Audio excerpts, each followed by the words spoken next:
దావీదు తల్లి నుజావేతు మంచి ప్రార్థన పర్రాలు. ఈమెనేదట, దావీదు నీకెంత శ్రమ వచ్చినా కానీ నువ్వు దేవుని వైపు చూడు, పరలోకమందున్న దేవుడు చూస్తున్నారు, ఆయన వైపు చూడు, నీవు ఆయన సన్నిధిలో ప్రార్థించు, కన్నీళ్లు కార్చు, దేవునికి మొర్ర పెట్టు, నీ మొర్ర ఆయన ఆలకిస్తారు.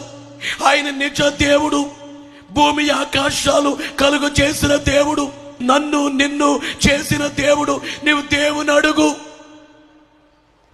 దేవుని వేడుకో అని అంటున్నప్పుడే దావీదు కన్నీళ్లు కార్చి, తనకి ఏ శ్రమ అయితే ఉందో, బాధ ఉందో, దుఃఖం ఉందో, వేదన ఉందో, అన్నల ద్వారా ఎటువంటి నిందలున్నాయో, అవమానాలున్నాయో, ఆ శ్రమంతా దావీదు కన్నీళ్లు కార్చి ప్రార్థన చేస్తుంటే